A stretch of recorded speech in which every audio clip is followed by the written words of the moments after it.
Hello， 大家好，我们是 H2。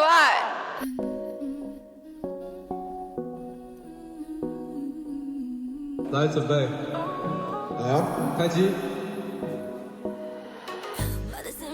那其实《Nino More》这一首歌跟上一首的风格差的非常多，上一首就是呈现出突破原本对女生的框架，很酷的我们。那这首歌是真实的我们。其实这首歌要展现出我们原本真实个性，对我们来讲是蛮大的挑战。这一次 MV 故事设定背景，虽然说这次造型然后美术做的都比较符号化，但是它其实还是有一个底层发想的故事。那其实 Her 他们之前的那一支 Painkiller 的 MV 就是那种很酷很炸的风格，就蛮好奇说他们私底下到底会是什么样子的女孩。因为我是说真的，我女团我也没拍过，然后我就想说可以把他们约出来。然后就聊了以后才发现，哇，每一个人其实跟我想象的完全不一样。也问了一些可能像是他们对于爱情的想法啦，然后跟私底下的个性啦，然后就发现其实有些人跟我想的很像，但有些人想的跟我想象的完全不一样。所以这次其实就是有点像是依照这个访谈的 feedback， 然后结合可能时尚的面向来去设计不同的场景符号啦，来表现他们可能像是面对爱情的反应啦，或是像是他们的内心世界这样子。我自己心情不好的时候，我会喜欢一个人，就是看书、听音乐、看电影，就是喜欢自己一个人独处，去消化那些情绪。我是不太会把我真实情绪就是展露出来给大家，我会习惯遇到任何问题，我都会自己消化。刚好这次造型艺就有提到说，我们可能可以用一些蓝骨头把它埋进去。其实这是一些其实蛮新的概念，让它有个陷入的感觉，然后在蓝骨头里面藏一个人的手。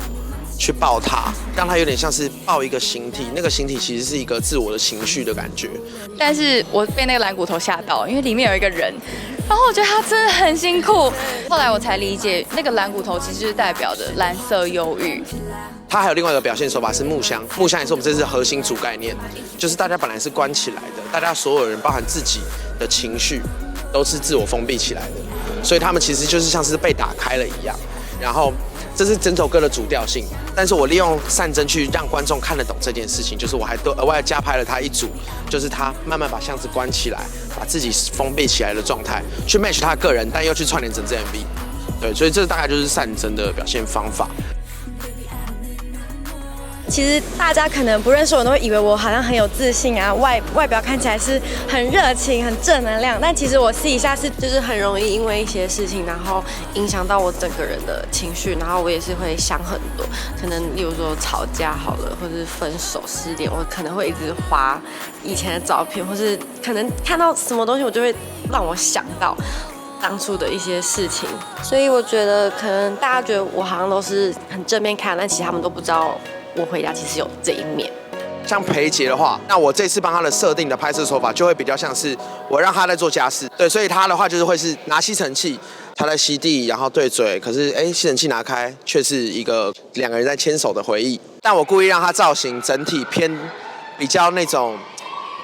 欧系一点的，因为其实很多国外流行的 MV 现在都很流行去把一些原本看起来很一般的事情，然后里面加入一些很怪的元素。我有跟导演提过，我心情不好的时候，我可能会一个人在房间里自己跳舞，然后自己戴耳机，有点自我抒压的一个管道这样子。现在非常的紧张，原本想说应该会放一点不一样的音乐，但是我现在看感觉导演好像想要直接让我用 Nino More 来跳，就跟我原本想象不太一样，但是没关系，自由发挥。平常练的舞就是在这时候派上用场。联影的话，其实因为我问完他的故事，其实跟我预想的还差不多，就是舞蹈担当，就是感觉他在难过的时候是会想要就是把自己变得更突破的那种人，所以我帮他设定就是还是一样去表现他的肢体，然后但是肢体里面我们加一个夸张的事情，可能会就是有一个鞋子突然烧掉，有点像是我们就是其实在隐喻这个他已经把自己磨练到一个极致，对，这就是他在一个难过的情绪下他会去做的选择。因为其实我才20岁嘛，但大家看到我外表酷酷凶凶的，但其实我内在就像个小朋友一样。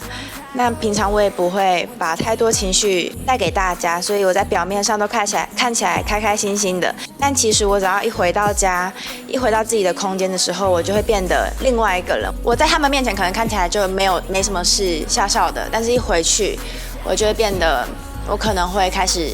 大哭，开始崩溃。开始自我怀疑，但是发泄完了，隔天我还是笑笑的面对大家。然后我们上次聊完，发现她其实是一个心里面有个蛮小女生的那一面，然后蛮纠结的那一面。所以这次的表现手法其实就是我混着手持的拍法，拍她很狂，然后也混着很稳的拍法，拍她很近，两个交替去呈现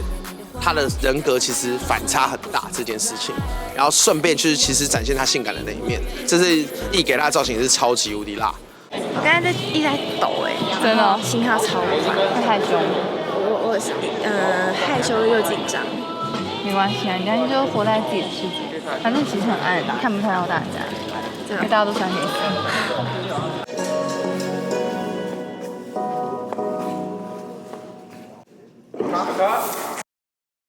这个 MV 的我的个性是比较一个妹妹的感觉，然后跟那个 producer 说他要我的表现是比较美的，然后感觉一个 lonely sad girl try to go out the box or you know like butterfly when they ready to fly like that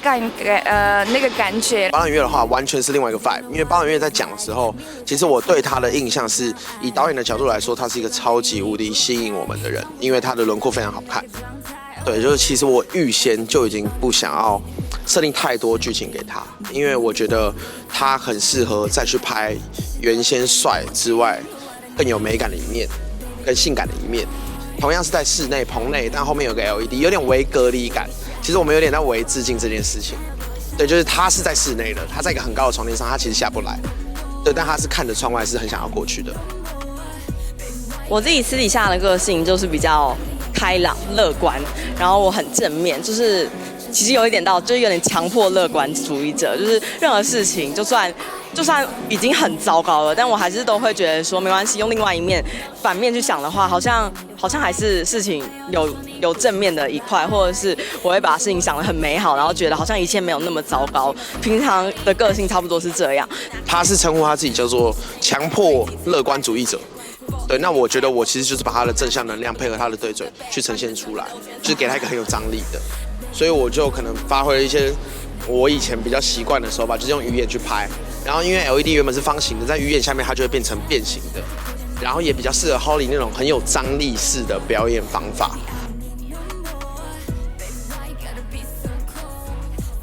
哇，对，没睡觉。高跟鞋太难跳舞了，好痛，真的。我们快要变荡嘎女团了。而且我们不只是穿高跟鞋跳，我们是3套衣服都是高跟鞋。不错。然后我们一天换了3套衣服3个妆法。哇我觉得哦！这次比较特别，是因为我们 Painkiller 是没有外景的。对。那这次我们是有出外景，然后还遇到一些天气比较湿冷的状态下，然后我们就一个6个克难女生只能躲在穿着礼服，而且穿着很少的衣服，然后漂亮。然后还有一个重点就是，这次剧组的便当超级好吃。好吃。没有最好。咸酥鸡赞啦，奶茶蛋饼赞啦，赞啦，赞啦。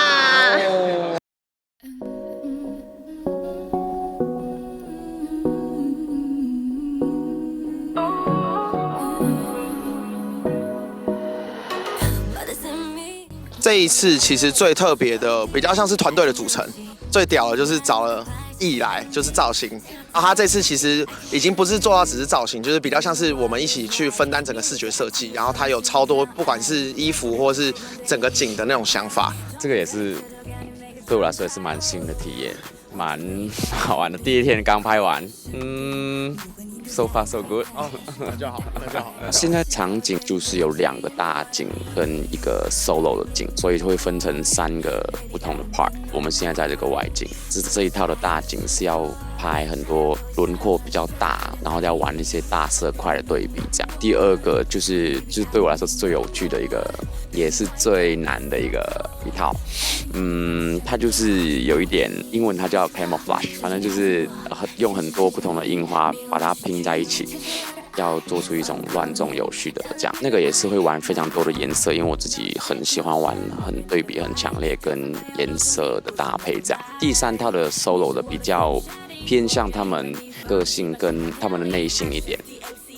因为我自己是时尚背景出身的，所以我对每一个构图跟画面都会调得非常精细。这次又被邀请担任这个世界总监这个位置，所以我们在拍这个的时候，每一个画面我们都是精心安排过它的构图，希望观众在看的时候，停在每一格的时候，都会看到像一幅画的画面这样。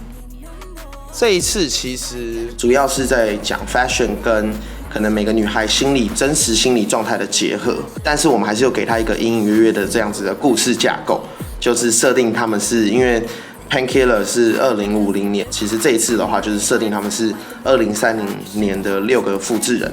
然后就是有点像是他们在运送的过程中逃脱出来，解放自己的那种感觉，就是算是我们有跟 Painkiller 有点微微的那种连结。然后我们也在这支 MV 里面藏了蛮多有关 Her 的符号啊，或是一些伏笔在这个 MV 里。然后也希望大家可以就是粉丝们看到的时候可以多看几次，其实就会发现里面有一些惊喜或是一些伏笔在里面。